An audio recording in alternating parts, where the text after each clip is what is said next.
Hello, hello. Thank you all so Hello. much. Thank you all so much for joining me today for this happy hour. My name is Katelind Groenhagen. I am the Director of Sales with Propel Orthodontics. And tonight I wanted to bring a little more fun to our COVID-19 conversations. So I sent everyone a bottle of wine from one of my favorite small business wine shops based out of Chicago. It's called Wine Stir. And we are drinking a 2016 Silver Ghost Napa Cab. Personally, I think it's delicious. I hope all of you love it. Some of you are in warmer weather, so you've opted for a nice crisp white today, and I don't blame you one bit. But since we have so many influential orthodontists on our virtual happy hour tonight, let's go around and have everyone introduce themselves. Tell us where you're from, a little bit about you, your practice, and how you're holding up. Dr. Blevins, will you start us off? Yes, I'm Regina Blevins, and I'm excited to be here with a wonderful group of women.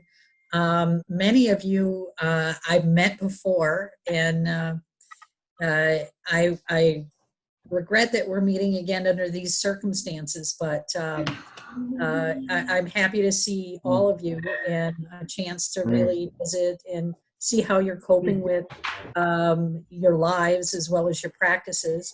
As you know, I practice in Minneapolis area of Minnesota. Yes, we did on Easter get 8 inches of snow. That's the life I have. But other than that, I partner in a large privately owned group practice with 5 orthos and 13 locations. Hi. And hi, Sandy. Hi, And Dr. Ty. Hello. we're having, daily meetings trying to figure out a plan for getting back to work. Our governor just revised the stay-at-home order and actually gave a recommendation specific to orthodontists and said that if we have patients that are in treatment where they're in active things that could cause harm or damage, such as root resorption or recession and things like that, or wires that are inflicting discomfort, that we can actually go in and see them now, as long as we practice the standard of PPE that he's recommending. And it's too much of it in detail to go into, but of course they're recommending the N95 masks and the aerosol mitigation and things like that. But that's where we're at. And so that was brand new today. Like everything else, it seems like we wake up to a new day, a new reality. And we're going to be on a Zoom meeting with the office tomorrow, trying to figure out, how we schedule that and what that means. And right now we don't have any N95 masks, so we have to deal with that as well. All right, great. Well, thank you for that. Dr. Feldman, do you want to introduce yourself next? Sure. My name is Esther Feldman. I'm an orthodontist practicing in Los Angeles, California. I started my practice about 2.5 years ago. Dr. Sandy Tai was actually my instructor at University of British Columbia. And so I'm totally Canadian trained, but practicing in the US. Here, our stay-at-home order right now is until May 15th, but subject to change. So the governor is supposed to come out with a broader plan in the next 2 weeks and let us know. But I haven't really gone into the office at all. Haven't had any emergencies. I'm very lucky, knock on wood. I'm also 7 months pregnant. So I don't really want to be running into the office right now for any reason. That's pretty much it. Trying to stay busy, doing Zoom appointments with my patients. Lucky to have mostly an Invisalign practice. So those Wonderful. Patients, I'm mailing them aligners, nailing them elastics as needed, and following up with them. Awesome. Great. Well, thank you. Dr. Sandra Tai, you just joined us. Why don't you go ahead and introduce yourself to everybody? Hi, I'm Dr. Sandra Tai. I'm from Vancouver, Canada. And our office has been closed now for a whole month. I'm a high volume Invisalign provider. So 80% of my patients are aligners, which has helped because we basically have a pickup program for our patients in treatment. And even new patients who perhaps have paid a deposit and were supposed to get their aligners, we're allowing patients to pick up their aligners. I've redesigned my ClinChecks. So only precision cut hooks on the ClinChecks, no buttons, only 0.2 mm IPR, and we give the patients a sandpaper strip and give them the treatment overview sheet. If your contact feels tight, use the sandpaper strip like a floss, and off they go. So Perfect. that's been working out well so far. We do not have a timeline about when we can open, and there's a huge dispute here in BC because most of us buy our insurance through a national organization, and the insurance company Aviva has said that they would pay for pandemic coverage for all of Canada except British Columbia. Oh, And we're still negotiating that, yeah, because you buy this insurance so that when you have to close your office, that's what it's for. And they're saying, no, you guys don't qualify because Why? something to do with the wording from the government and the College of Dental Surgeons that said that we didn't fall into the same category as the rest of Canada for some reason. So we don't know, we don't see an end in sight to this. Yeah. Oh my goodness. Oh my goodness. Well, I'm sure we'll get into that a little bit more later as well, but what an obstacle. Dr. Bella Shen, do you want to go next and introduce yourself, Yes. please? Hey, Bella. So I'm Bella Shen Garnett, and I have 2 practices in San Francisco. I opened a second practice 3 years ago and spent a lot of time hiring the staff. So I finally have like stable employees in both offices for the first time. And it's been going well. We've been closed for a month. I've actually employed all my employees. So when the shelter in place went into effect in San Francisco, it was mandated that we give our employees 80 hours of sick pay in addition to the 72 hours of sick pay. And my employees also get up to 3 weeks of vacation plus all the holidays. And so they're not going to want to come back to work. they're not going to want to come back to work. So they are coming to work. I have 3 girls alternating working, and so I gave them the sick day so when they don't come in, they can work remotely or they just get paid. So everyone's been getting a full paycheck. What we do is when I have them work, I have them call and reschedule patients. They're there to like organize the aligners to be picked up, check the ClinChecks to make sure like they can start. For like the refinement aligners, we give them their trays without the attachments to make sure there's like no distalization or some crazy movement that won't work with the trays. We've had some Propel patients that we've had to reschedule. So for those patients, we've just given them a VPro 5 and we tell them when we open again, if we can do Propel, they'll probably be done with treatment by then. But at least they can accelerate their treatment and move forward with treatment. So we've been trying to implement things like that. We signed on with like Smile Snap, trying to do more virtual consultations. So every day I'm doing virtual consultations. I actually have another one at the end. But I'm doing virtual consultations pretty much all day or 1 to 5. And then if there are emergencies, I'll go in for an hour and take care of that emergency, but I'll schedule it only within that time. Because when I come back, my husband makes me take off all my clothes, shower. I have clothes that I have to leave there, shoes I leave there. I can't bring anything in. We're required in our state now, all patients have to wear masks when they're out in public. Okay. Some patients don't have masks, so that's the difficult thing. The question for me is I've been ordering retractors. So I bought a bunch. They just arrived yesterday on Alibaba. I bought 1,000 retractors. They were 25 cents each with shipping 30 cents. They're small, but they have little handles and they can't break. So patients can pick those up if they want to come and get their trays, or we ship those out. So I think the biggest hard hit is like paying for all of the trays to get shipped out. Some patients don't want to come in.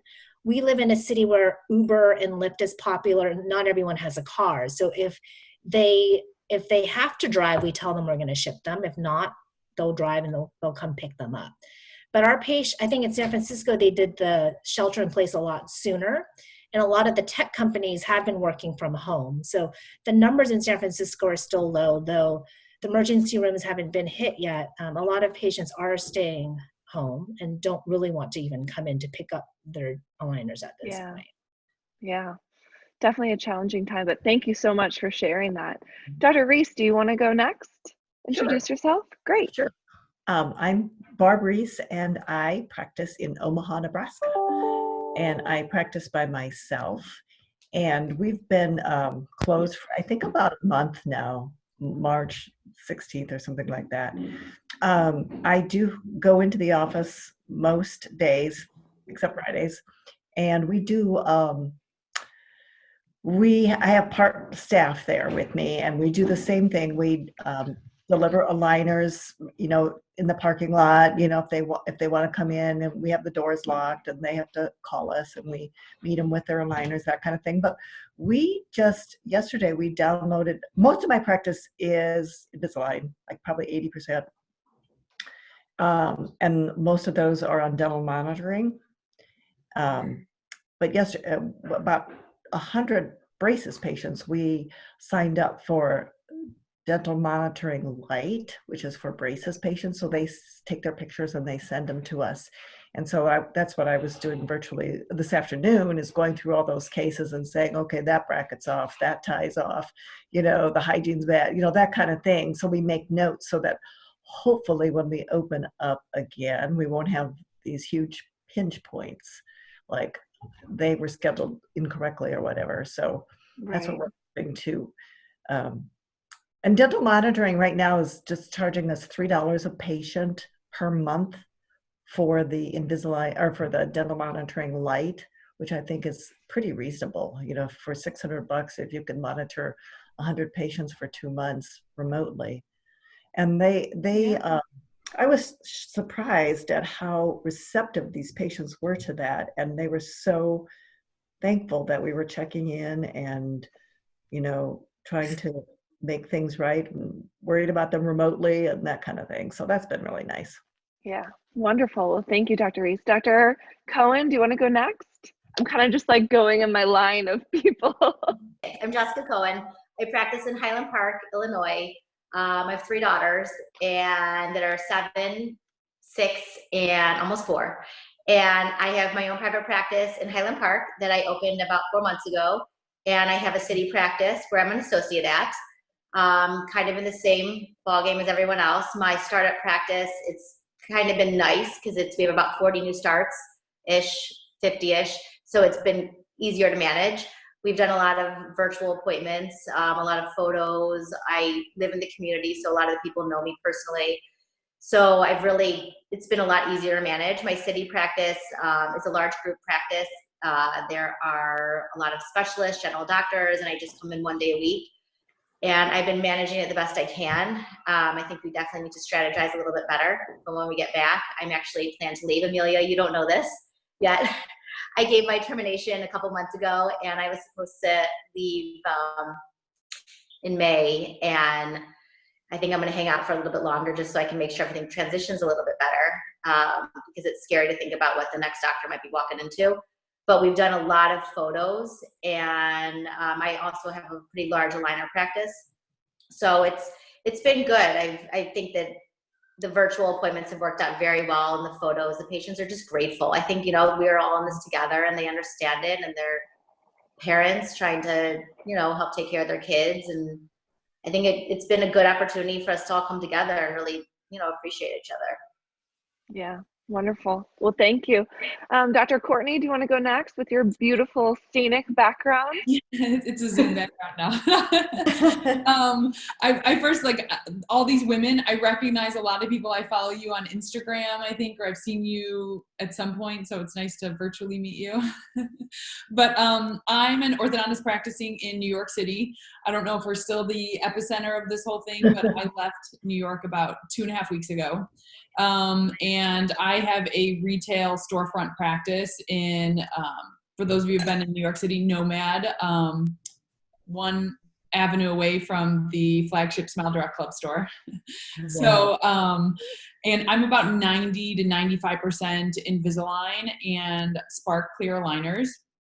And most of my patient population is adults. So for me, I think it's a lot more hand-holding for the adult patients during this time. And so when we originally shut down, we the first thing I did is I actually made a bunch of care packages and sent them to all my patients just to kind of let them know that, hey, we're canceling your appointments and we don't know what's coming, but I want to make sure that you know that I'm thinking of you. And, I just wanted to show a little bit of entertainment and my personality with them and just let them know that I care. So that was the first thing I did. But one of the more important things I've done moving forward is that I've told like some of my orthodontist colleagues is I created a form on Google Forms for patients to be able to fill out what aligner number they're on, what's the last number aligner they have in their possession, when was the last time they came into the office, and when was their next scheduled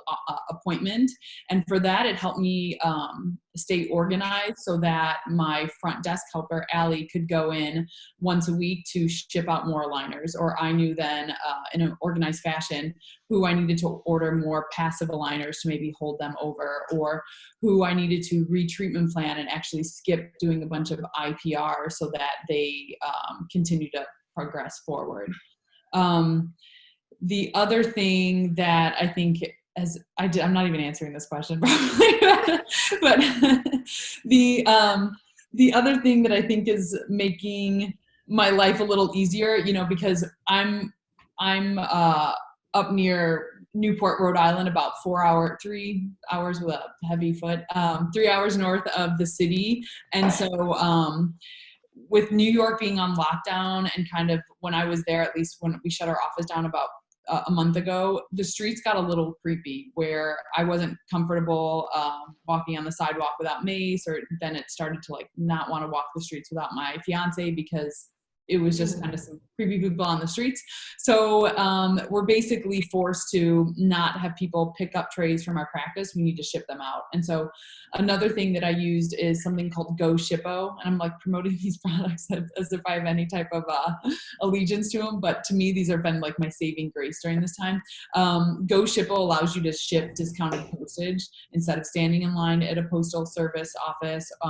It allows you to send the trays, and it makes it a lot more affordable to be able to do that. Awesome. With that said, I've shipped out tons of packages. I ordered a bunch of cute, to stay on brand, I ordered a bunch of bubble metallic pink envelopes from eBay and ordered a bunch of those, and have already gone through the bulk of those to ship the trays to the patients.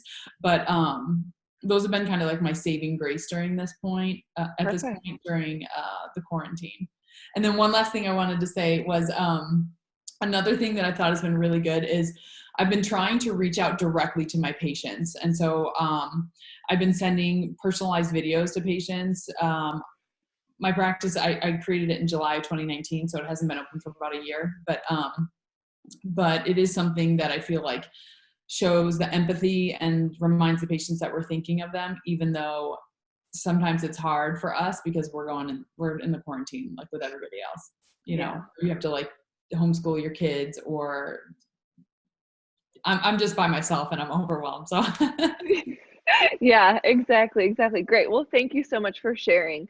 Dr. Davidson, do you want to go next and just tell us a little bit about where you are, who you are, all that good stuff? Sure. So I'm Sarah Davidson. I'm an orthodontist practicing, it's been 10 years this spring. I'm trained in Edmonton, Alberta, but I live in Nova Scotia, Canada, so far east coast. I have a business partner that we have two offices. So we had one office that's been our flagship main office. Actually, I'm lying, we have three offices. Lost track. 3 offices. So we have one that we started with. We opened one 6 years ago, and then we opened one in January. It's because mentally I'd like to forget that we opened the one in January. That was really bad timing. So yes, we have 3 locations between 2 of us, and I work in 2 of those locations. And we've been closed for a month. So it's interesting because we sort of followed, I guess, Nova Scotia is very small and sort of smaller population and more spread out. but we tended to follow quite closely like to what was going on in BC and Ontario. So we've been closed a month as well, but we have done a really, I would say, pretty good job of flattening the curve. So our curve is so flat, there seems to be no end in sight, which is kind of it's good because our emergency rooms aren't overwhelmed yet, but we also don't see us going back anytime soon. And so it's the same thing. It's speculating and sort of sitting and waiting and trying to make decisions on what we might do. I mentioned earlier, I think before we went live, I have 4 children that are 9, 7, just turned 5 last week, and 2. And so I'm also juggling their distance education and trying to run the business. So it's a little bit different for us than some of you. We have been, by our health authority, we are not allowed to see any emergencies at all in dental other than a designated emergency center. So it's been a lot of talking to patients over the phone and trying to be creative as to how we can do solutions, because orthodontic patients are not being seen at these emergency centers. They're not real emergencies. So I am about a 50-50 aligner braces practice. After this, I will be 100% aligners. Ready for the next pandemic. Yes. Great. But, Well, yeah, thank you. yeah, thank you. Dr. Shotell, do you want to go next? Yes, thank you so much for inviting me. I was so flattered to be included among this group of ladies. Of course. I'm Melissa Shotell. I practice in Sonora, California. I'm about 45 minutes away from the main gates of Yosemite Valley. So I practice in a very rural area, and I practice with my husband, who's a prosthodontist. So the majority of my patients are adults, and many of them are interdisciplinary care, and most specifically want aligner treatment. So the majority of my patients are in aligners, and many of them are on dental monitoring as well, because they'll drive large distances to see me. So having the dental monitoring has really helped me during this time to be able to keep track of all of my patients. But one thing that we've done, because we're in such a rural and remote area, my husband and I actually have 10 3D printers that we use for all different aspects of dentistry, particularly in the prosthodontic world that he works in. So I made the decision a while back to start making and manufacturing my own aligners. And that's actually what's keeping my staff busy during this time. So we are mailing and shipping aligner care packages to our patients, but my assistants are actually actively at my office. They each work certain days a week in our laboratory, making our aligners for our patients.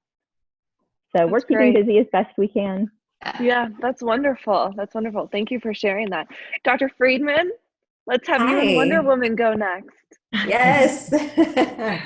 You said empowering women, right? It doesn't get more empowering than that. So I'm Yael Frydman. I'm originally from Argentina, and I've been here since 2003. I have many hats going around. I have an 11-year-old at home that is doing Zoom classes, but right now is in her Passover break. I teach at Boston University, and a big shout out to my residents that right now we're just texting me and sending me pictures of this that they caught on Facebook. And I practice in a pretty large group practice, multidisciplinary practice in Boston, Massachusetts. It's 11 of us, 11 doctors, 7 hygienists. We have 2 different locations. And we cater to mainly adult patients, and I have a nice population of kids, especially with the Invisalign first. But most of our patients are kind of like many of you were describing, that they need to be hand walked and treated with silk gloves throughout the process, which is what I love to do. And many of them are in multidisciplinary treatment. So orthodontics is just one more part of their big picture. We have been out since exactly a month back, since March 16. And over the last few weeks, I have been dealing with mailing care packages and aligners and making tons of connections, personal connections. I also believe that patients hearing from us directly is so important, and it makes a huge difference. It shows them how much we really care for them and their well-being, and not just dentally, but otherwise. I opened a startup for Uber Tray. I have been driving aligners throughout the city also. Those who don't leave too close, I ship them out, but I have been delivering, just trying to stay in contact and just say, hey, I'm here, driving those around. And it's kind of the highlight of my day, going to the grocery store and going to drive around and drop off aligners to patients. Do they give you a good rating? Well, they better. But it's like we crave a human contact. I think that this is one of the hardest thing about this pandemic is the isolation. And even though there's so many of these platforms, and I have been more in contact with my friends and colleagues from around the globe than ever, going into meetings in Spain at crazy hours in the morning to doing Zoom, just happy hours with friends from Argentina, to an international Seder for Passover. Just this isolation is just a challenge. So trying to stay active and back to practice. Yes, I'm mostly aligner practice, which is great. I cannot imagine how practice that are mainly or only this brackets and wires are able to keep up with the demands of this time and not knowing when they're going to be able to get to their patients in. My personal challenge in my practice is, since I'm part of a big multidisciplinary team, even though orthodontics is a lot lower risk, our practice having so many hygienists and prosthodontists and endodontists and perio under the same roof, it's an aerosol factory. So probably I foresee seeing patients a lot less often, maybe setting days for different specialties or different practitioners, so we have a lesser flow of patients daily. But yet we don't know how we're gonna address all this, the mystery. Can I ask a question for the group real quick? Have you guys actually planned a way to, like, how you're actually going to start to see patients back up? Like, so when we're, Dr. Courtney, I'm going to pause you because we're going to get to that one a little bit later. We have one more introduction to do. No, it's totally okay. I just want to get through our introductions and then we'll kind of get into that. But I definitely want to make sure we cover that one later for sure. Sorry. Dr. Taneva, do you want to introduce yourself as well? Yes, thank you so much for inviting me to this group. So I have a little different story. I practice in Chicago. I'm originally from Bulgaria, and I moved to Chicago 9 years ago for residency. So I'm out of residency 6 years. So originally I was supposed to work till March 19, and then I was in the process of buying a home in Hawaii, so I wasn't scheduled to work until last week. So nothing was really happening that wasn't planned. We just left immediately. Things were changing really fast in Chicago, so my last working day was March 18, and then we hopped on a plane on the next day, March 19. So we've been in Hawaii for the last almost 4 weeks. I have a 8-year-old baby. My husband is with me, and then his aunt who is helping with the baby. So for the last 3-4 weeks, I've been pretty much decorating. I've been buying furniture. The closing went according to schedule. So we've been in our new home for the last 3 weeks.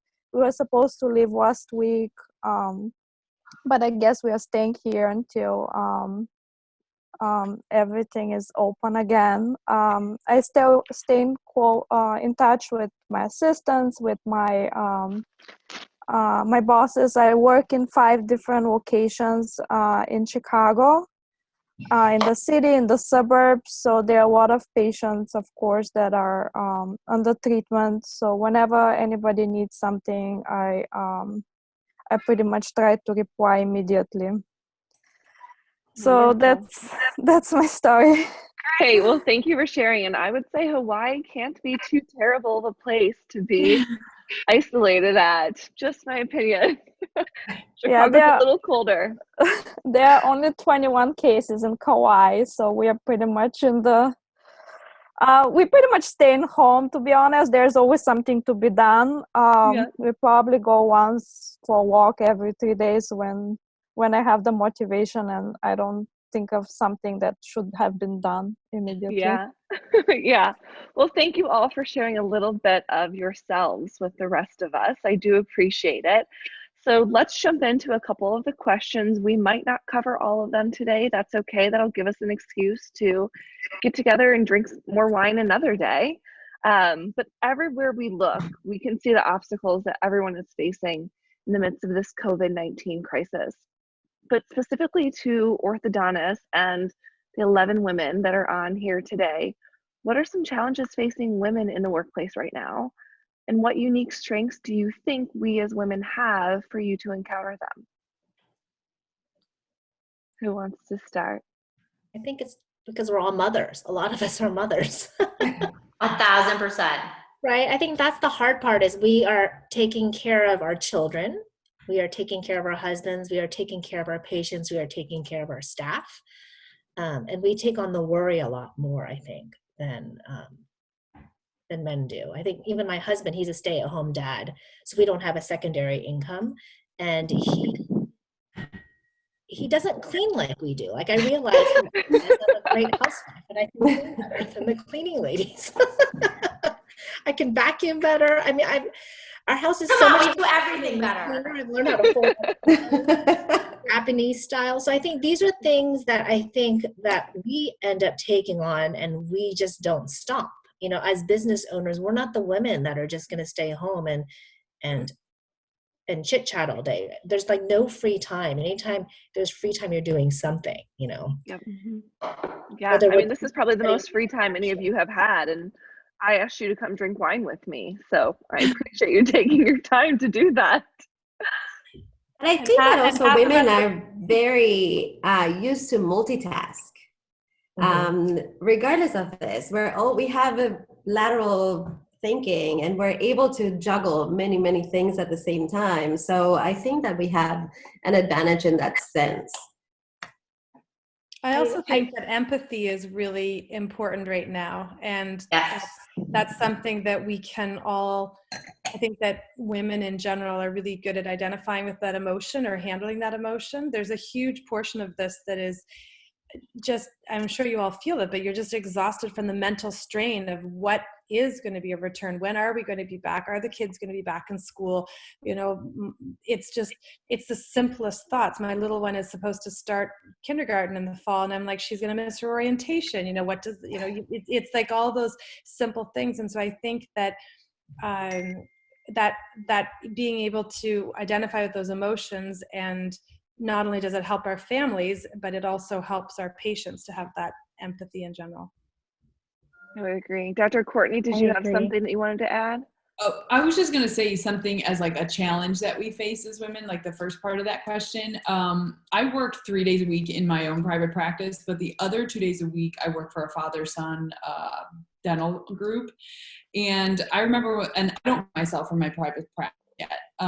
And so I rely on my income from the part-time job that I work. And I remember when we were starting to shut down the office, I hadn't gotten paid the week. I only get paid once a month, and I hadn't gotten paid the week before. And so then I was kind of nervous to go ahead and ask, like, hey, like, are you going to pay me? And so I did say something, and they said, well, we haven't even looked at it yet. Or, you know, our billing guy hasn't been in the office. And for me as a woman, I felt really nervous to do that. And I was talking to another hired in woman dentist there, and she was saying that like she hadn't gotten paid for 2 weeks and she was too nervous to say it. And I'm thinking, if we were men, like we would not needed to ask to get paid. You know, it's like, this is for money that they've already collected. And so, you know, I remember thinking like, yeah, this is a problem that women face, you know, especially working for men. And that's one of the reasons that I'm so glad I started my own practice.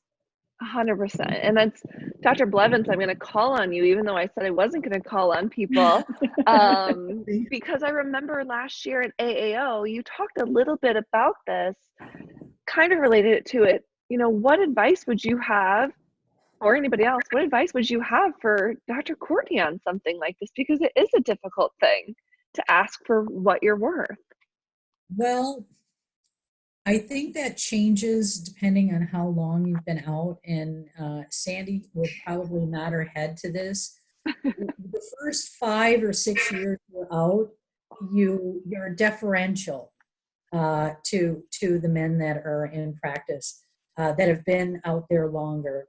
And then the second 5 to 8 years you're out, you start feeling like you're empowered to be direct. And now that it's been close to 30 years, I would have no problem asking to get, you know, so you'll grow, you know, your courage will grow. And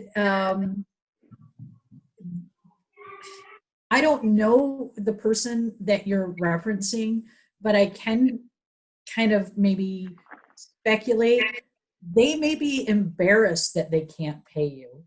And a lot of times, and I'm going to generalize, men will ignore something that they're embarrassed about rather than address it with you.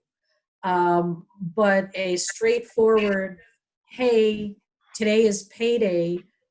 When can I expect that my check will be deposited? I would have no problem with that at this stage in the game. You, Sandy?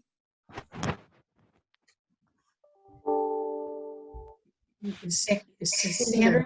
I think you said it very well. You know, we feel differently at different stages of a woman's life, and I'm still sometimes, I think it's the Asian in me. Sometimes I'm still deferential, especially to the, you know, to the white male orthodontist. And I think we're at the stage now when we walk into a room, sometimes we're probably the most experienced clinician in the room, or the most well-known, or the most published, whatever it might be. And I think it's not an issue, but a simple ask. A simple ask. I think Dr. Blevins got it right on, and just say, hey, it's payday. Just as you've paid all the other staff, like, you know, I need a paycheck too. And I think I'll give an example of something that happened to me. I was asked to substitute in a lecture, a 2-doctor lecture, when another doctor couldn't make it. And so I show up, I'm getting my laptop ready, because it's going to be this doctor presenting some of the material and me. And this doctor, male doctor, said to me, I know this was last minute. You can help me with the question and answer, but I've got this. And I just looked at him and said, no, I can handle my half of it. I've got it. But just the assumption that you maybe not be able to handle, I mean, yeah, ask. If they say no, then there's a dialogue you can have about it. But don't be, if my advice to you would be, don't be mean, just be direct. And for just, the record, I did get paid. Yeah. You know, I mean, just like the hesitation was just like, Court, come on. I would say maybe it was embarrassment because they didn't know how to handle it. You know, I tend to be optimistic and think the majority of time it's the best in people. But at this stage in the game, I'm not afraid to ask. Yeah, and Courtney, honestly, I think it's something great for you to bring up, because whether women are orthodontists or not, I think it's something that a lot of people have that hesitation with. And so whether they're an orthodontist, a hygienist, an ortho assistant, a nanny, whatever it might be during these times, it's important to have that confidence to ask it. And I know I was taught from a very young age, if they get mad at you asking the question, you didn't want to work for them anyways. So. And I think it changes when there's an age difference between the two people, okay? So at my age, I'm at the other end of the food chain now. There's not that many that are older than me. So, I don't want to be flippant and just say, have that confidence, girlfriend, just go ask. But as you go up the ladder, you'll get less and less shy about that. I agree. I feel like only the first time is really hard to ask. It had happened to me in the past when the payroll has been delayed. And I found it much easier to ask via text message or by email. And as far as payments go, I don't really have any. I'm not afraid anymore to ask that questions. Only the first time was really hard. Perfect. Great. Well, so just to pop it back into Propel for a quick second, do any of you think that Propel technologies have given you an edge clinically or professionally? If so, how? During this time or in general in the practice? Well, either or. But I think in general, absolutely yes, because it facilitated so much, especially for those of us treating mainly adults who wouldn't be caught dead with brackets in their mouths. We had to get creative and we had to facilitate movement, and the acceleration to movement is a huge advantage, but also the facilitation of movement was a big, big plus, at least in my practice. Things that I wouldn't have dreamt of treating with aligners, uprighting abutments to make space for an implant today, I wouldn't even think twice. I would just, the idea of doing this with aligners, Propel and vPro and zoom through it, I think is a great advantage for me as a clinician and for the patient for their daily life. One challenge that I've had now is having patients ask me, how come you're telling me to switch every 5 days when we were 3 or 4 a month back? Like trying to hone down because I don't want to run into refinements in the middle of the social distancing quarantine and not being able to scan patients to get through the rest of their treatment. But I think that having the aligner seating capability of vPro is a huge, huge peace of mind in my head. It's saying that, okay, I can give you an extra 15 aligners and see you back and feel like this is progressing well and checking photos and keep moving forward. I had an interesting experience with the vPro.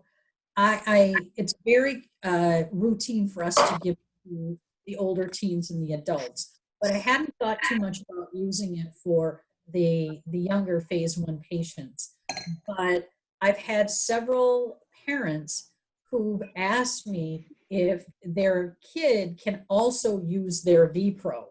And, before this COVID pandemic happened, we were actually ordering from you extra mouthpieces because these parents were asking about this. And now I've actually had some parents ask about it during the virtual exams and things like that, because the little ones have complained about some tenderness and things like that. And the parents know that the vPro helps with the tenderness, okay? And they don't experience that. So I've said, yes, of course they can, but you're going to need to really disinfect it, wash it really good with soap and water. But there's nothing that unique about the fit of it that your child couldn't use it. You just have to make sure that you're not passing along any germs or anything like that. But the more that the parents ask me about that, the more I'm rethinking that, change their trays every 3 days or anything like that. But just from, a seating and a comfort standpoint, the phase 1s could really get some benefit from using an appliance like that. Yeah.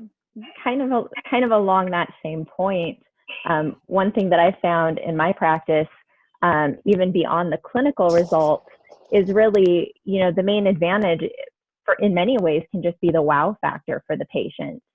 especially when I'm doing a lot of interdisciplinary care, you know, we set one fee for the treatment. And if I feel that the patient needs MOPS or VPRO, I just bulk it into their treatment. And then they tell me, you know, they go to work or they're talking with their friends at church and they're saying, you know, that their friends don't have a VPRO at home, that they don't have this, you know, other treatment. They're like, wow, what are you doing? And I tell them, well, you know, I spend a lot of time researching for my patients what I feel is going to get the best results for them. And we just set, you know, one fee for the treatment. We plan the treatment start to finish. And for me, that's just another modality in it. So I give it to them. It's not necessarily like an elective a la carte. And so when they take it home and they're talking to their friends about it, it becomes that wow factor of, wow, my orthodontist gave this to me, that this was included in their treatment. So beyond even the clinical aspect, a lot of that wow factor that the patients achieve, just because so many of them are in treatment, you know, something that they're having that's a unique experience that maybe their friends that are going to another orthodontic practice aren't having. Awesome. We give it, we do Propel, or we give the VPRO 5 for free for anyone who pays in full. So a lot of patients are incentivized to pay in full and then they're done quicker. But the biggest game changer in my practice lately are the class 3 cases. Like my class 3 cases are so crazy. Like these are full-on surgical cases. They're adults. I'm thinking they need to do surgery. They've already taken out bicuspids. I can't help you. And I'm able to distalize in the lower arch, like fully exactly like the ClinCheck with Propel. Like when you don't do the MOPS, you may not get as much distalization on the lower, but when you do the MOPS, you're able to distalize on the lower and protract the upper sequentially and correct these crazy class 3 cases, like within a year, which is crazy. For you on that, Bella. I have done some really dramatic class 3 changes too. And when I've been doing some of the superimpositions to try to see what actually is happening, it really mimics distalization and meow mechanics. Yes. And I'm seeing the occlusal plane rotator. Is that what you're seeing? I see that as well, but I'm actually seeing like the molars distalizing one by one. I can distalize it like 3 to 5 millimeters, like a whole tooth. So on my full cusp class 2s, I'm distalizing fully. And what if you don't track, this has been the big game changer, because for my Invisalign study club is we're doing lingual attachment in addition to the buccal attachments. So that way you can keep the molars upright and move them bodily.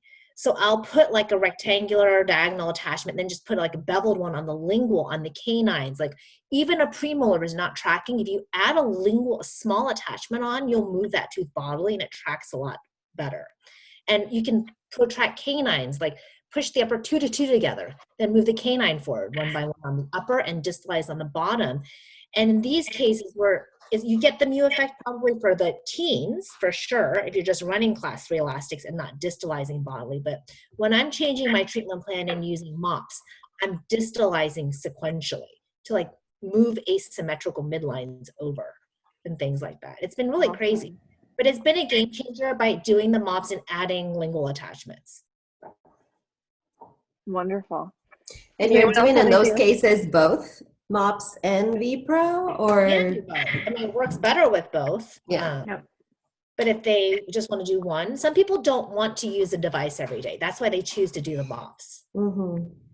Some of the patients on quarantine are like, I have to use something every day. I'm like, well, it's better than, they get upset because they want me to come in and do the MOPS for them. I'm like, I can't. And I'm like, it's better than nothing, but they just don't want to use it 5 minutes. It's interesting that you say some patients don't want to do it every day. Here's a little unplanned test that happened in our office. We had 3 different front desk people calling people to reschedule their appointments and offering the virtual fit assessments, okay?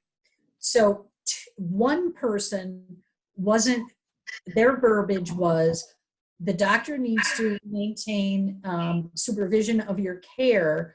We are scheduling a virtual fit assessment for you. Will X time or Y time work for you? Their result to getting people scheduled, that person was about 98% scheduled appointments for virtual fit assessment. The other two people, the verbiage that they used, and we asked because the percentage was like 50% versus almost 100. What was so different? And when asked what they said, those two other front desk people were saying, the doctor would like to offer you an optional virtual fit assessment. And when it was given as an option, it almost cut the compliance in half. So just a random observation that we saw in our practice. So words really, really matter. So if you want someone to use something every day, there's a big power in how you tell them that they need to use it. Just my observation. I'm personally calling patients. I'm trying to get my daughter to make a video to even teach them how to use the new Invisalign virtual care, the new app. They can't even figure out how to activate it. I've gotten sent it to 150 patients. I've only gotten pictures back from 5 people in 2 weeks. Yeah. So I have to call each one. I'm like, can you please push the button? What we ended up having is one gal actually connect with the patient and walk them through onboarding it. Once they get it on board and do it once, it's pretty straightforward. But I agree. Invisalign brought it to market a bit quicker than it being completely ready. So I'm thankful for it because the price is right? They're not charging anything for it. And I use a lot of monitoring, but if we could have all the dental monitoring information on the Invisalign dashboard, it would seem like it's such a better place to keep it all organized. Mm-hmm. Yeah, definitely. So and kind of building. Sorry, what'd you say, Regina? I said, and I like free. Yeah, we all do. Especially now. Yes, we all do. Exactly. So kind of building off of that, what is the importance? Wine. Yes. Regina, I think one of your challenges is that your wine glass is empty. Where is Tom? I need to fill it up for you. I got a function tomorrow. I can't drink the whole. But what is the importance in the view of all of you in regards to staying up to date with the latest technologies as female orthodontists or just orthodontists in general? I mean, we have on this chat right here some of the top orthodontists in the world. What's so important about staying up to date on the latest technologies? That's the most important thing, is always staying up to date, right? Implementing everything once you learn how to do it and embracing it, because otherwise you'll never move forward and implement it if you don't do it right away. You've got a whole virtual room full of outside the box thinkers here.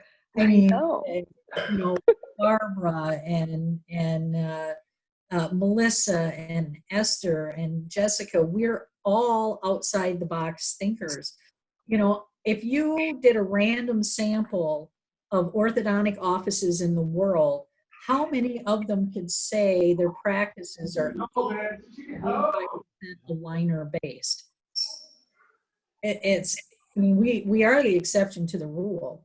So embracing digital technology, that's what we eat for brunch, man. It's just part of our hardwiring, right? I agree. It also keeps us relevant. I think it's what makes all of us. Yeah. Sorry, go ahead. Oh, sorry, Esther, go, and then we'll have Melissa go. No, I was just going to say, go. it's what keeps us relevant. And my practice is a lot of young professionals and they're up to date. So how can I not be up to date? I think it's important to be moving with the curve. So if technology is going like this, we have to move like this. If it's we just have to keep up, because otherwise we're going to lag. And then they're going to want to find the orthodontist who is up to date. Pardon? I said you'd be Blockbuster. Yes. Right? Exactly. Yeah. Dr. Shotell. When I started my practice, I started from scratch in San Francisco, a block or two away from all these other orthodontists. My dad's a general dentist. No one wanted to refer to me. And then 8 months into opening the practice, I got pregnant and my baby was due in June. And everyone's like, how stupid can you be to have a baby born in the summer when that's like the busiest time of the year? And I'm like, not like it's standard. You know how hard it is as a woman to have a baby. You know, it takes forever. The second one didn't even come for 5 years.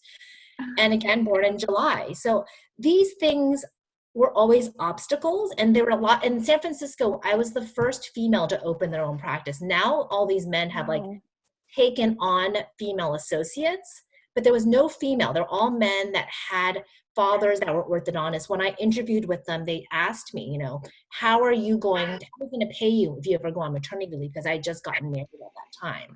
So I opened up from scratch, no patients, hired one front desk, and grew to, you know, become this like Invisalign, you know, super, I don't even know what they call it, Diamond Plus provider. But it's because I embraced change the entire way. And it wasn't until I grew that the competitors around me noticed what I was doing. Then they started getting the scanner. Then they started going to digital models. Then they started doing Invisalign. And I think as women, we adapt to change more easily than men. But when men are threatened by their competitors, then they embrace change. And I think that's the difference. Like women, we share. We're in these groups where we share what we do. We don't really compete with one another. We don't think about it as competition. We may compete with ourselves, but we don't think about it that way. And I think that's what kind of drives us to become like what we are today. You know, we have no fear. Perfect.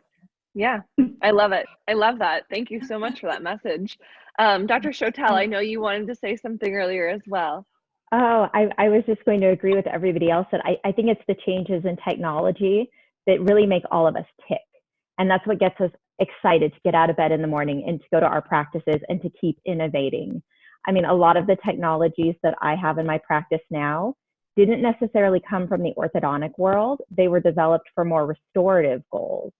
And I practiced as a restorative dentist for 4 years before I went back to school and became an orthodontist.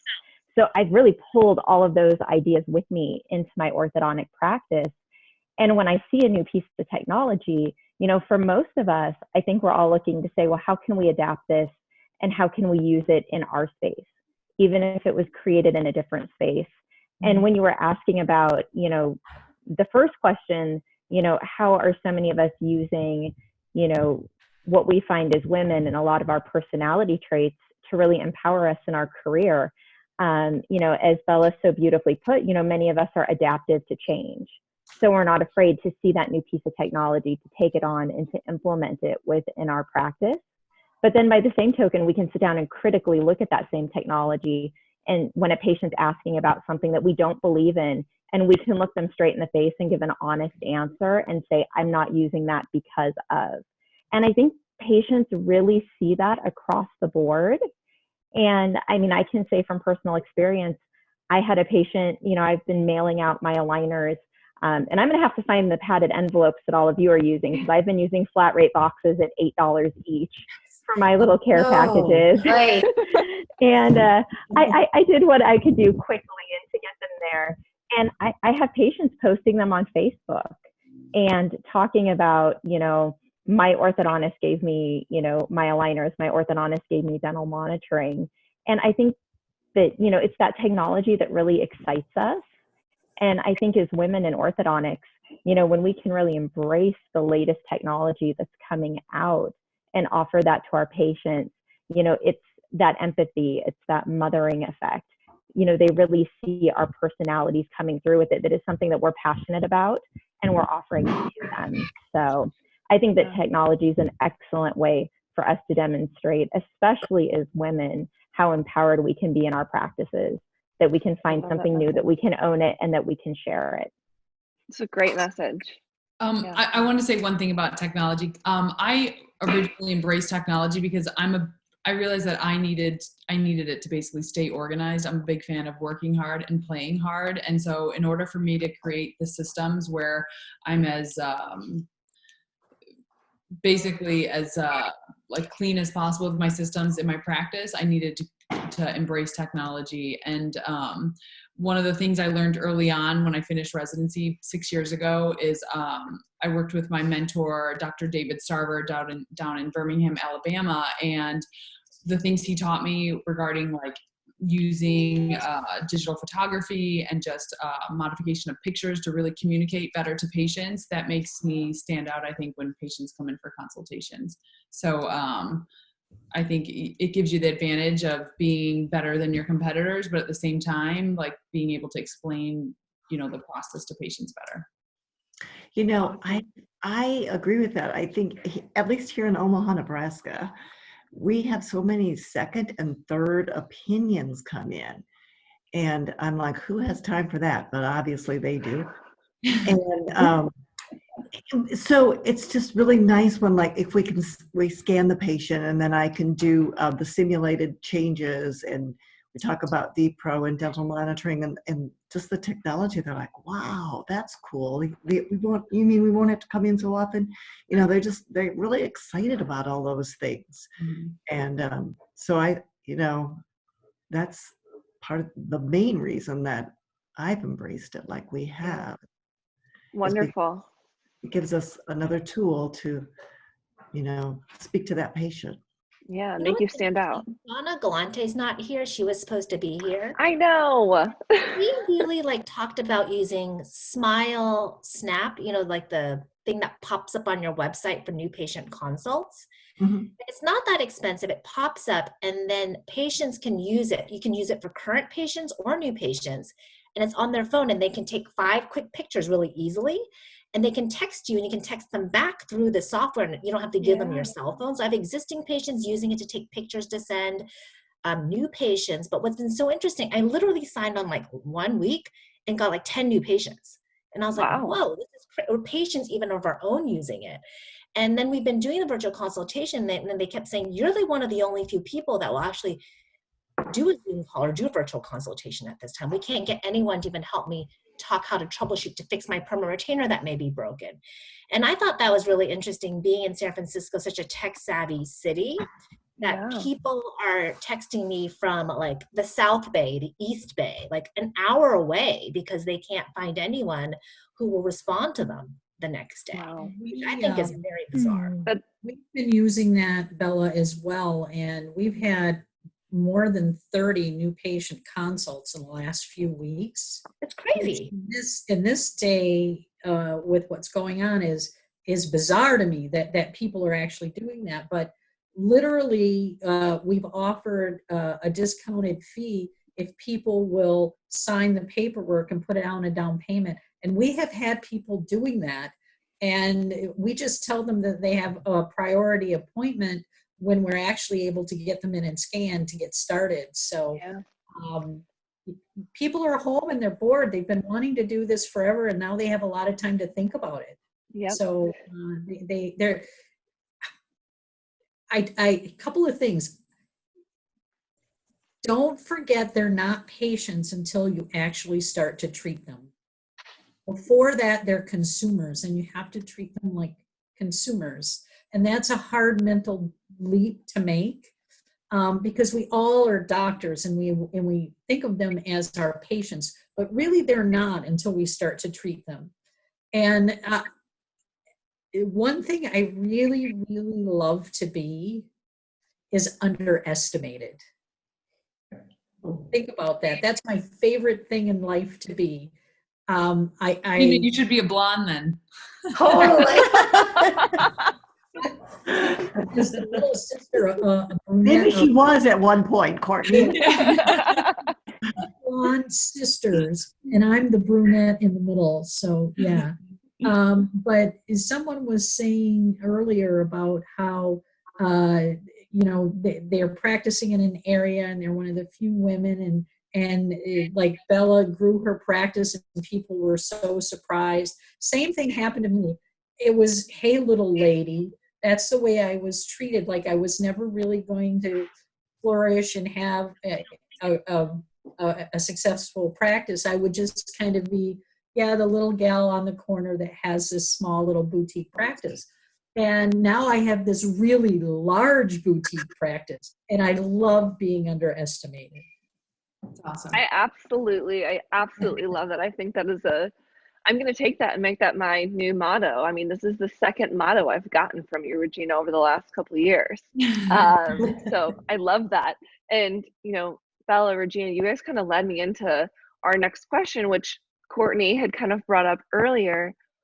And Courtney, correct me if I'm not getting your whole question out from earlier, but what do all of you expect to see? What do you expect once we do go back to our new normal? And how do you think things are going to change?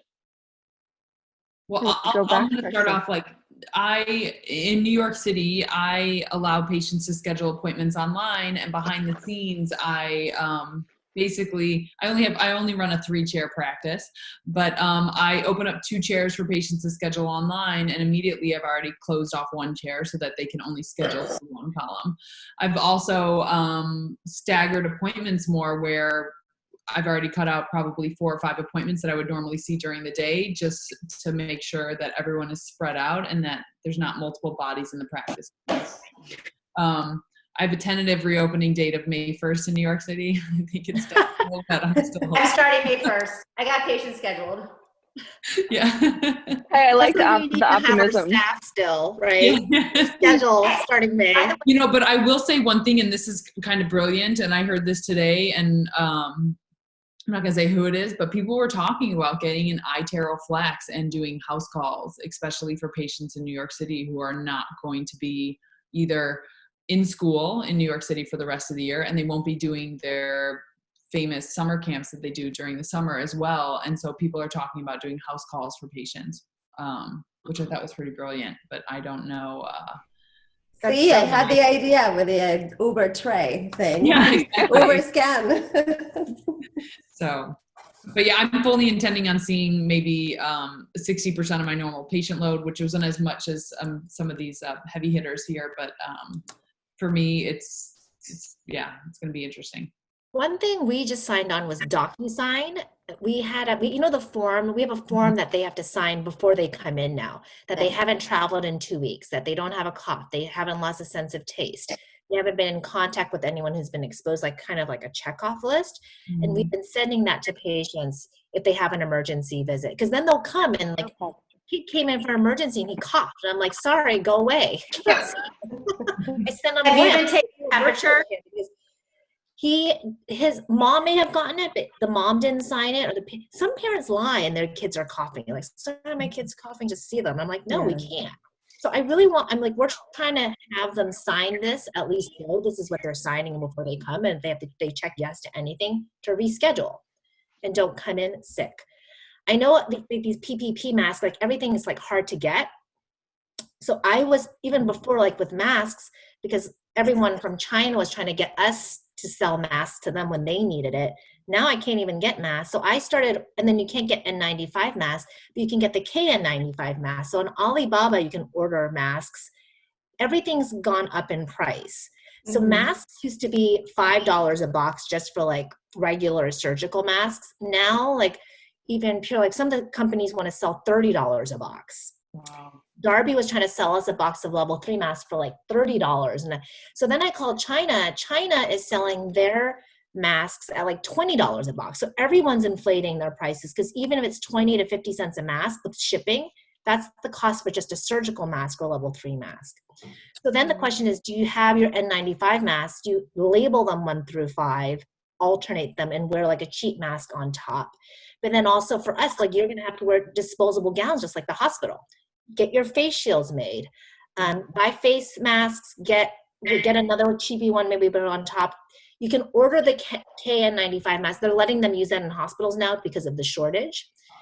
These you can all buy from China Direct, or you can buy from the companies. Alibaba will sell them $1 or $2 a mask. Buy 1,000 just to have, so that in case you can't get it open and they change the OSHA regulations saying you can only see patients if you have a N95 mask and you can't get them, because you're not going to be able to get them till July. Anywhere you try to order, they're not going to sell them to us. So with regard to PPE, my husband has a family business, and he's got plenty of masks. It's called Maggot Glove and Safety. If you guys are looking for KN95s, we've made very large donations to a lot of hospitals, and they really supported a lot of the healthcare workers out there and the police force and fire department. What's it called? It's called Maggot Glove and Safety, but if you email me personally, I have a couple patients who are running the COVID clinics up north in Highland Park. and we've donated a ton to them. But the gowns are hard to get right now. But if you're looking for masks, level 3 N95s, you're right. It is a lot of KN95s, but they do a lot of mask testing. And a lot of these masks that people are getting are actually fake. And they do the job they need to do. So it's really important that if you are ordering them, that you order them from a reputable company. But if you go on CDC and you look under NIOSH approved, and if you buy any mask from any company, it has to be from the CDC company. So that's how you know if it's NIOSH approved. Most of the Chinese companies aren't. There's a couple, but they're all selling directly to hospitals. So every K95 mask is a fake. They're not real. They're not N95 masks, but they are still like thick enough to filter through. Right, it has to do with how many layers are there. Yes, how many layers. So I think that's the difference, and people don't understand, because and then right now, is it Wuhan? All the gowns are made there. Like 90% of the disposable gowns are made there, and they're not making masks and making gowns. They're just making masks. So it's really hard right now through all the dental suppliers to order these gowns. There is a company in the US, I think it's like Valtech or Valpak. They make like gowns and jackets, like lab coats that are paper that you can autoclave. Wow. So you could buy a couple of those lab coats right now instead of wearing our white jackets to differentiate us from the assistants wearing the disposable gowns. And then you can autoclave them like every day and get a couple. Wow. This is crazy too. I had my brother-in-law's at a Merge Doc, and they've actually discussed getting dollar store rain ponchos. Wow. All my patients come in wearing those. For real, that's what they're talking about. Just And but just for instead of and I mean they've got actually good supply of masks still here, but instead of gowns, they're talking about using dollar store rain ponchos. It's just. Are they wearing Tyvek suits when they see patients? They are for anybody who shows symptoms. Yeah, like but they're talking about once the supply depletes. So. You know, one of the things I purchased for my practice is one of those temporal thermometers, so that you can basically gauge. Scan everybody before as they get in. Yeah, which I think is really smart. Another thing, if I'm doing this and I'm walking the streets of New York, I also ordered one of these cute little face masks to wear on top of my mask. Yes. I'm gonna be styling. Might as well. Yeah. Being kind of an exceptionally pragmatic person that I am, one of the things that we've done for when we can reopen, our office is a standalone building, and we have a really large patio outside, but we have a pretty small reception area. So we only have 2 chairs in the whole reception area right now, but I actually went ahead this week and I ordered 2 small benches that are like a personal sized garden bench that really only one person can sit on at a time. And I've ordered some of those to space out 6 feet on our patio. That way it can essentially become literally like an on-deck area. Yeah. Because we're anticipating, you know, as you asked, you know, what we're anticipating when we reopening, I'm anticipating that the patients that are currently in treatment, they're concerned, you know, about getting back in, getting their next appointment. We've kind of come up with a system where we're going to triage them. Anybody in brackets and wires will be scheduled immediately, and anybody who can have an extra aligner or 2, you know, hopefully we can schedule them maybe a little bit farther out. But we've already met with our staff to see how we can, you know, really organize to have, you know, enough team members there where we have enough PPEs for them, but then spacing it out so that we don't have kind of a congestion going on. Yeah. In the waiting room and reception area. But right up there with the PPEs, we ordered our park benches to go outside. That way we're not having everybody trying to come into the waiting room and trying to be seen. But we're anticipating that it will be some very long days, just so that we can space the patients out in between appointments. Is anybody going to have the parents with them? Yes. Mm-hmm. We're already asking that for emergencies. We ask that only the patient come in, and if they're small children, I don't treat a lot of really young children, but we're happy to come outside and meet them on the patio and then walk them back outside as well. So, you know what else has been really helpful is I've been buying a lot of adhesive removing pliers from like Hugh Freedy, and they have the tip that you can flip over. The tips are like $14, And if you use a new one, you can actually debond a whole patient with braces, or all the Invisalign buttons, they pop off really easily within 5 minutes. I take attachments off with a band removing plier. Works great. I would not let an assistant do it because you have to be careful with the pressure that you're using. And the blade has to be sharp. And yes, I use the ones that have the little Allen wrench where you can change it. But yes, I take attachments off with a plier, or I was I've already. been always using a handpiece, and they look like they've been using cocaine because the whole face is using powder. So I've never used it because I think I've always had a dull one. I've never used it. So for me, it's been like, oh my goodness, this is like the best thing ever. Do you always do that for your attachments, or just now? I've always used a purr. I just started using a good one that you've never used. For about a year. It's so good. Wow. Now, occasionally I'll get an attachment I can't get off with it, but it's literally snap, snap, snap, snap. Kate, you need to find out what plier that is so I can get one. Yeah. Regina, will you text it to me and I'll send it up to Sarah? I'll send it out to the whole group. Yes. I have one question. I have one question. What do you suggest you do for new Invisalign patients? So right now I'm approving a lot of clean checks. So I've been thinking not to put attachments at all in the initial. Yeah. That's what Well, that's what we're doing now, because we don't know when we'll be able to put attachments on and whatnot, do the IPR. So our, maybe first 16 trays, that's the number of trays in the first box. We're trying to delay IPR and attachments because hopefully in another 16 weeks, we'll be in a point where this is under control and we have a little bit better handle on what we're doing. I think we have to be prepared that just like in Asia, they're having a resurgence. So if you wait not to put attachments on and then you wait 4 months and then you're open for 4 months and you have to close again. Do you see what I mean? I think this is what we worry about. Like, so I feel like once we're open, you want to get as much done as you can and give them all their trays and then buy time and see, because there could be that possibility where we will be closed again at some point. Yeah, but you know what? I was thinking with aligners and attachments, we got in such a craze of what attachment is better. This is going to be a good opportunity for us to really test with new technologies and new protocols of movement, whether that many attachments are truly necessary. Yeah, I was actually at a meeting where Dr. James Ma, I know everyone who trains in British Columbia probably knows Dr. Ma.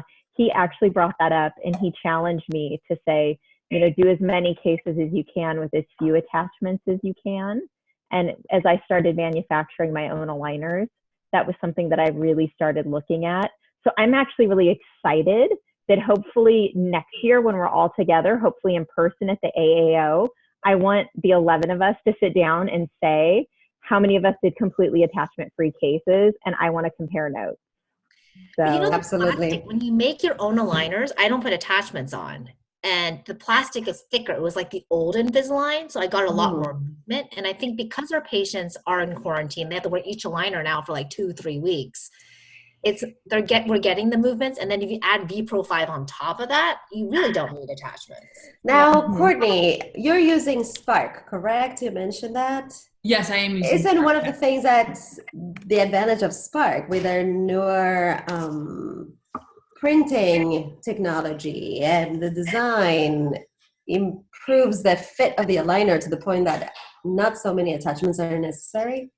Correct. I think I think right now it's kind of more of like a trust factor right now with Spark in the sense Hi there, good. There's not as many attachments as there is with Invisalign. No problem. With that said, I mean, I've gotten great results from it so far, and people track well, and the material I think is actually as high. The edging of the trays are actually better quality than Invisalign, but I feel like overall I think the aligners are at the same level of Invisalign. But like, again, it's that trust factor of you're so used to treating with a lot of attachments. How's it going to be with less attachments or bulkier attachments, So especially when like a lot of like Align's presentations do discuss like the shape of the attachments and the like minor differences of the, you know, the force vectors on it. So it's a trial and error type thing, I think, with Spark, but so far it's been great. Awesome. Dr. Ty, Dr. Ries, are either of you planning on doing anything differently as soon as you open back up? You know, we're going to try to have just the patient come in versus the 5 siblings and the rest of the carpool. You know? Yeah. And we are triaging like right now, and that's what we're doing with our dental monitoring light, looking at the braces patients and figuring out an order of importance so we don't have those pinch points when it's time to open. You know, this one can wait, this one we need to see. And the aligners that I've approved recently, I have not put attachments on. Okay. And the ones that have attachments and they want to start, I'm like, well, just give them the aligners and we'll see what happens. Yep. You know, Yeah, and go from there. there's nothing else you can really do, but and I don't want to just say, wait, just let's go through them and see what happens. Yep. Dr. Ty, how about yourself? Anything different? Yeah, I mean, for sure. My patients are now wearing aligners with no attachments. I've done them previously for celebrity clients, you know, who couldn't have attachments on. I have the attachments built into the ClinCheck. So at any time, if I see a tooth is not responding, I could bond that attachment on. But right now, they're wearing the aligners with no attachments bonded. I've changed all my button cutouts to precision hooks, so there are no buttons to bond. And I designed my IPR now in 0.2, and I give them one of these Brasseler diamond strips with the treatment overview sheet. Look, just use it like a piece of floss when the teeth get tight. That's where we need to make space for teeth to move, and off we go. So I think, and I think I agree with Melissa and Barbara that, you know, when we reopen, we're definitely only going to have the patient come up to our practice. We've bought 4 hip thermometers, and I've been fortunate enough, a colleague of mine in China sent me some PPE. So we have shields and we have masks, and we just need gowns, I think, yes. And it's going to be a new normal where, you know, I think everybody is going to have in-office clothes and out-of-office clothes, and we're all going to change out of our scrubs or whatever clothes we wore in the practice, put on new clothes to go home. And for those of you with kids, you're probably going to shower as soon as you get home before you hug the kids. And it's going to be our new normal for a couple of months. And who knows if this thing is going to come back in November or not. So I think it's good that we're talking about it, because I had a GP study group last night online, a virtual group. And none of them were even thinking about what are we going to do when we reopen the office. They haven't even thought about it, you know. I ordered more contra-angle handpieces with the latch type. Yeah. So for those 1 or 2 stubborn attachments that you really need a burr, and I use the plier. By the way, my staff use the plier. But for 1 or 2 pieces where you need to do some incisal leveling or a burr, instead of using a high speed that's aerosol generating, I've ordered contra-angle handpieces and TC burrs that fit into those contra-angle handpieces. We've ordered more plastic stuff, you know, to drape over the handpiece, drape over the vacuum tip. Usually, if you're doing implant surgery, you have that kind of stuff in your office. But as an orthodontist, we don't normally cover everything in plastic. But we're probably going to clear the countertop so that they're going to be easy to wipe down. No more pencil holders and name card holders on the countertop. Everything's, you know, going to be removed, so that when a patient leaves the room, if they had any sort of procedure with a handpiece or with water spray, everything can be wiped down right away. Yeah. But we have to start thinking about it, because even in California, the governor is already talking about limited opening. And I think many of us are hoping that dental offices are going to be classified as essential services, and that we will be one of the first people who will be allowed to reopen long before they'll have baseball games or whatever that might be. Right. Or Lady Gaga. Like air purifiers. There's these like medical air purifiers for the office that I'm seeing that people are getting. Has anyone? I have 2. but I have a surgically clean air. It's I don't know how far distributed they are, but it's there's the Jade. Juno one? It's called Jade is the one we have. So I bought 2 of them in early February, right before this, just as it was kind of getting on the scene. And I think that it will be a really good, even just to make patients and staff feel comfortable. They do say it can filter out. They haven't tested it on COVID-19, but they do say they've tested it on coronavirus before. So whether or not that's, I've got it in my house right now trying to mitigate the bugs between all the kids. So with 7 kids, of course. Yeah, that is a great tip. So the last question I have for all of you, just because I know you all have lives that you have to get back to, and I do appreciate the time that you have all given to us today. But sometimes as women, we struggle with power, or even expressing our strengths to our friends or our colleagues.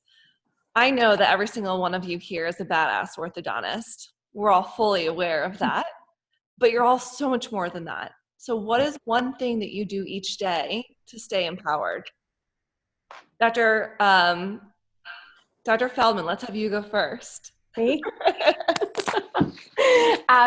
So I just honestly, it's staying in communication with my staff and my patients. It makes me feel good because, as we've all talked about, being women, being nurturing, being maternal. And like I said, I'm 7 months pregnant with my first. So there's a lot going on, and I'm due in July, Bella. So like you said, not the most ideal time to have a baby, but, I think feeling good about what we do, because I miss going into the office. I miss seeing my patients. So just, staying in touch with them, making sure my staff are taken care of, that they know that they have a job to come back to.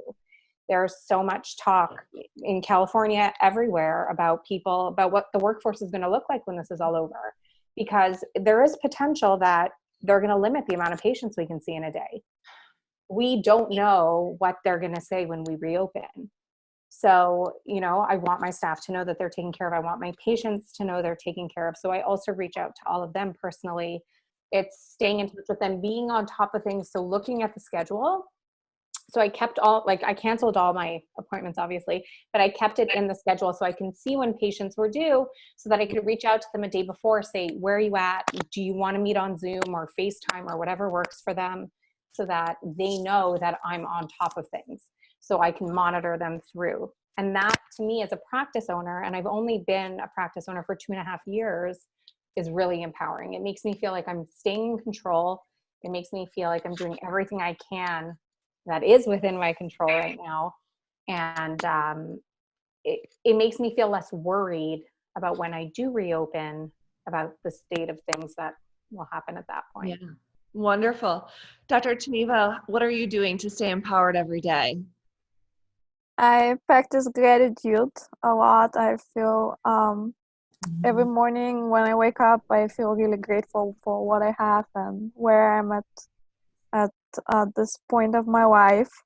There are so many less fortunate people than me and my family, and I'm really happy we are all healthy, and that's what's important right now. Every day I'm trying to read as much as possible what's going on, and as Esther mentioned, we need to know how we'll practice once we reopen. It's really scary. Like, I keep refreshing the number of infected people, like at least 10 times a day. It's scary out there. Yeah, it is. Dr. Cohen, how about yourself? What are you doing to stay empowered each day, besides handling all those girls? Well, that's the start of my day. I hug my 3 little people as tight as I can, and I usually work a lot between teaching and practicing, and I'm enjoying my time with them. I take a half an hour with each girl, just kind of teaching them, learning, working on sentences, which I've never done before. So that's pretty cool. But I connect with patients daily. We do a lot of videos, virtual appointments. I hug them a little closer. My husband's home now, and he usually works a lot, so it's great for us all to be together as family. And I honestly, every morning when I wake up, I get an extra 5 minutes with my children before I rush out the door, and then I get to connect to patients, and I go to my office, and I just think how grateful I am for the extra time. That's amazing. That's amazing. Dr. Tai, how about yourself? Actually, I adhere to a very rigid schedule of work and rest, because it's not just our practices or our livelihood. I mean, the best defense against this virus is a very strong immune system. And I was one of those people who made it back into the country right before they closed the borders. I was in Moscow launching the Russian translation of my book. So I was actually in self-isolation for 14 days. You know, and you kind of go a little bit crazy. I was calling my mom 3 times a day. But I think the regular rhythms of health, of rest and work is very important, so that our immune system actually gets a chance to, you know, be strong. Because if you ever get this virus, your best defense is a very strong immune system. So I think it's very important for us to sort of almost enjoy this part of the journey. Sometimes I feel like my life is a merry-go-round and it's spinning really fast, and sometimes it spins a little slow and you can catch your breath, but suddenly the merry-go-round stopped for everyone. And I think what we think about life, what we appreciate about life is going to be different going forward. And how we practice orthodontics is going to be different going forward. And we should enjoy this little pause. Let's say for someone like Esther, you're going to have a baby. Enjoy that. Enjoy the time off you had in pregnancy. You never thought Nesting. Yeah. And if it stretches, then enjoy your time with your newborn and saying, well, that this baby couldn't have come at a better time, right? Yes. And to just enjoy the journey and say, this is my chance to hit pause. This is my chance to have the merry-go-round or the carousel just stop for a moment, and let's just think to ourselves, what's really important to us, right?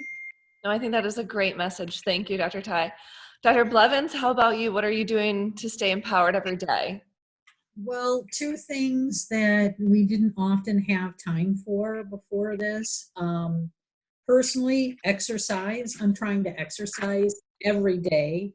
I used to have that as a goal, but maybe I would get to it 3 out of 7 days with my traveling and lecturing and things like that. It didn't always happen.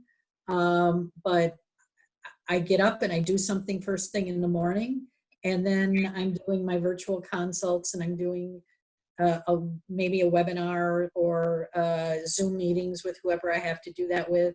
And then later in the evening or late afternoon, I'm exercising again. The other thing that I'm trying to do, or that we are doing, and I don't know how much my kids are enjoying it, but we're having family dinner together every night. And that is just something with their ages we weren't blessed with anymore, Right. And so my husband and I will go on the record. I do not cook. I'm very good at washing dishes, but I'm helping meal plan, and I'm a great little sous chef, the helper chef. But man, we're eating. We've learned how to order groceries online. Yep. There's some techie things that I always thought, wow, that's a great idea, but I don't know how to do it. Like Zoom meetings. Now, hey, I can do this. Before, when I had to do the occasional one, I was a little bit, ooh, I hope everything goes okay. Now it's like, doing an email, doing a Zoom meeting, So Awesome. I look at every day as, what can I learn today? I love it. Yeah, those are the things that I'm doing. Great. Dr. Courtney, how about yourself? I'm going to change my background real quick because Dr. Blevins, I've also been embracing the Zoom opportunity. No, but because the wine's kicking in at this point, I wrote my answers down. But Can I borrow your pen? Like Emilia said, I do practice gratitude daily, and whether it's at the beginning of the day or the end of the day, I really kind of in my head kind of repeat what I am grateful for. And one of the things is I'm actually grateful for this time to be off of work, because we'll never get this time back. And so part of me feels like I need to take advantage of this time and either tackle the things on my to-do list or tackle on those daily goals that I've just always wanted to do. And so I do practice gratitude, and I think that is super, super helpful. I could be, I forgot who said they were here with 7 kids in there. It's just my fiance and I, and I'm super, super grateful for that. And so I have a twin sister who's married and just has a 1-month-old and another 2-year-old. And, I hear it from her and I'm thinking, thank God. I hear, so I do practice gratitude. Another thing is, in the beginning, I was just kind of doing my own thing every time I woke up. And then when I heard that the ban in New York City extended longer, I was thinking, I can't keep this crap up. So I started coming up with a routine. And so one of the things I started doing was running every day. And I absolutely despise running. But one of the things that have helped me with running is I actually listen to Goalcast videos on YouTube. I don't know if you follow them on Instagram or YouTube, but it is like motivational speakers speaking. And for me, it totally helps me get going. And then the third thing that I do is I try and communicate with my patients daily. A lot of times I do it on Instagram or Facebook. And so I try and find that balance of like showing my personality and being funny, while at the same time trying to educate the patients and showing them, like, recognize that they're not alone and that I am accessible and here for them. So Wonderful. I do the stay empowered. Perfect. Thank you. Dr. Ries, how about yourself? Well, I'm kind of into self-care. So when I get up in the morning, the first thing I do is have that big glass of water that's on my nightstand before I do anything else, because I'm really not very good at drinking enough water. And we bought a spin bike. One this thing, because I belonged to a studio that had yoga and spin and all those types of classes. So we bought a spin bike. And, so working out is a very big part of my life every day, even prior to this. And I've maintained that, which is really nice. But what I've added is walking at night in the evening, because I get home earlier than I normally do. And so I walk and listen to some podcasts. Like Brene Brown has had some really great podcasts lately and that kind of thing. And I think even though there's a lot of anxiety, and that's kind of, that takes a lot of energy to be anxious, I think I'm getting better rest. And I think that's really important in being able to do what you need to do and stay healthy. Yeah. And and I love cooking and baking. So I've been able to do some of that. My 21-year-old son. Mom, you're not done yet? Did you guys hear that? My 21-year-old son moved home It's from dinner college. time and I'm hungry. It's already 8:40. Ow! You're on Facebook right now, Sophie. Please come to my house. I have food. I made a full dinner, but I'm And to my other 2 children that live in Omaha, but we don't see them much because of the Awesome. Oh, and one more thing. I have 10 siblings, and my oldest brother is a priest.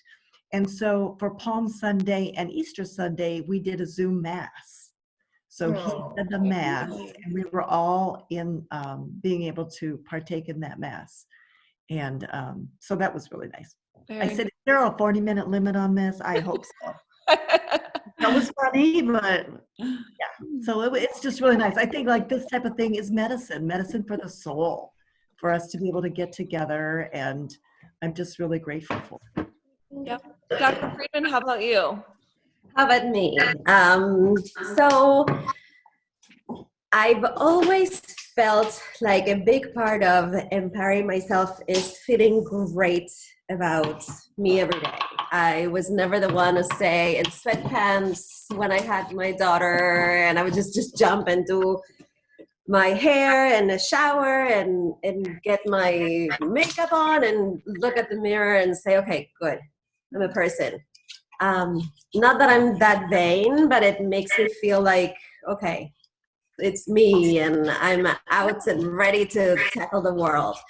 But at the same time, I embraced also that spiritual thing. I started doing yoga while in quarantine. I was never patient enough for it. I've always been like more the energy type of workout, and I started doing it. And my instructor Gigi gives us this meditation and beautiful prayer at the end that it's so eloquent and so proper for today. It's like how we shouldn't be afraid of anything, that nothing should just distract us, because everything passes and this will pass too, and we keep our health and our loved ones and ourselves, and that should be enough. So I think that that's a great way to start my day. Then it goes crazy with online trainings and webinars and cooking and mothering and wifing, and but it's just keeping with a routine, and self-care is so important. Yep. Wonderful. Thank you. Dr. Shotell, what's one thing you do to stay empowered every day? Oh, I think one thing that I do, that I try to do every day to stay empowered, is I try to compliment someone, because I think that we're all in such a time of such negativity. And I know some people take the aspect of, I want to stay as informed as I can. I want to watch the news constantly. I want to know every statistic. I very much take the opposite approach. I look at the minimal amount of news that I need to stay informed and to be aware, but then I'm trying to focus on the really positive things. And I find that whether I'm complimenting a patient on doing a great job with their aligners and telling them to be well and stay safe, or really complimenting my team for coming together. Some of my assistants had never made aligners, and what they're doing more or less all day now. Keeping them positive and complimenting them that, I know this is really tough, but you worked really hard today, thank you. I feel the gratitude from that. And I think that empowers me to really, from day to day, decide, okay, this is going to pass. We'll all get back to work. We'll all get back to our normal routines, and keeps me focused on that end goal. So I think if I have to pick one thing, that's probably one. If I'm allowed a second, I love to cook. I love to cook. My father is Greek, so I love to cook homemade Greek recipes. And my husband is my master sous chef, but I actually taught him how to make homemade bread. So we now have an abundance of yummy food to eat. So, but I think the most important thing we can do is to compliment those people around us and let them know that they're doing a great job. And I think the gratitude from that can empower us each day. I love that. Thank you for that message. Dr. Davidson, how about yourself? I would say that it's trying to keep the mental clarity. I've actually found it challenging only because when this started, we had put ourselves in self-isolation just because of the number of people we have in the house. So I don't have my normal babysitter. I don't have my normal stuff. I don't have so it's trying to balance all of that and still managing the practice. So I think for me, exercise is a big thing, getting out for a walk and having time to clear my head and get away from mothering and thinking about the practice. And also it's been very empowering to actually empower my staff, recognizing how good of a team I have and how capable they are. I have a skeletal staff that's still working, but I touch base with them every day, with my business partner every day. And I think one of the things I find empowering is coming up with creative solutions in this time is very gratifying, and being excited about the fact that we may do those, we may take those into the post-COVID transition as efficiency savers. Simple things like these virtual checks. We're like, are we going to start doing this on the regular for patients every second appointment for some things that we do? So I think that, and then my final thing is that I saw, it's actually an orthodontic colleague of all of ours who posted on Instagram, and she said, don't count the days, make the days count. And I do agree that the last month I've had off is double the length of any of my maternity leaves. And so to have this time with my children and with my husband and just for myself, I mean, I'm trying to get things done off my to-do list. It's a one-of-a-kind opportunity where it's I think the thing that probably made me stop the most was the fact that the earth is actually vibrating less. And that is, we've truly had this collective chance to take a collective breath. And I'm trying to suppress, there's a lot of anxiety and there's a lot of stress, but I'm trying to suppress that by thinking this is such an opportunity, and we're going to look back at this and go, wow, that was a really unique opportunity. So anytime I feel those things, raising the stress, I try to think, make these days count, because we're not going to get them again. Definitely. Wonderful. Dr. Bella, we'll have you finish it off with something that you do every day to feel empowered. Something I do every day. It can just be put on clothes. It doesn't matter. I think, yeah, put on clothes. I mean, I realized not to buy dry. I have too much clothes that need to dry clean. So that was the challenge. Our dry cleaners are open. All of ours are open. And I didn't realize when you mop the floor with Clorox wipes, when you kneel down with black pants, now I have like orange sleeves on my nice black pants. But I think for me, I was really, really burnt out, I think, before all of this. I thought my life was like consumed by doing ClinChecks. Every weekend, every holiday, I would wake up doing ClinChecks to the point where I felt like my life would never end, and I could never see a time in my life where I could take a vacation, spend time with my children. And I was really, really burnt out. I mean, I called Invisalign every single day complaining. I'm like, when are you guys going to come up with this AI to like mimic us, to personalize or ClinCheck what they're working on? I mean, they announced it, but then it was like a tease. It's coming, but it's not here yet. And at that point, I got extremely like frustrated. I know like Regina, like certain doctors like Donna, they've been like doing the pilot and they've been using it. So I've been using that time to set up with the technicians to write everything out, the protocol, so that when we go back, my ClinChecks will be easier, like making the most of every situation. But I was complaining a lot and being burnt out and thinking too many patients is not a bad thing, it's a good thing. And now when you have like no new patients, I have no ClinChecks. I haven't done a ClinCheck in like a month. I have no letters or treatment plans to do. I don't even know what to do. I wake up and I didn't realize this was the life I had, 15 years ago when I didn't have to do ClinChecks, before we did all this Invisalign. And it's been like a fresh breath there to spend more time with my children, to get snuggles with my daughter every morning. And in between virtual consultations when we're burnt out, it's actually more exhausting, I think, because of the eye strain. I've also never had to look at myself this much. Patients, we don't look at ourselves. I have no idea what I look like. Now I feel bad for everyone that has to look at me all day. Gosh. Well, no, thank you so much for that. I appreciate it. And I just want to thank all of you so much for joining me tonight. I appreciate it. Propel appreciates it. Every orthodontist appreciates it, whether they're male or female. And every woman appreciates it. So thank you all so much for joining me. Have an amazing night. Stay healthy, stay positive, stay safe. Cheers. Enjoy the rest of your wine. Thank you, Kate. Happy holidays. Cheers. Thank you for hosting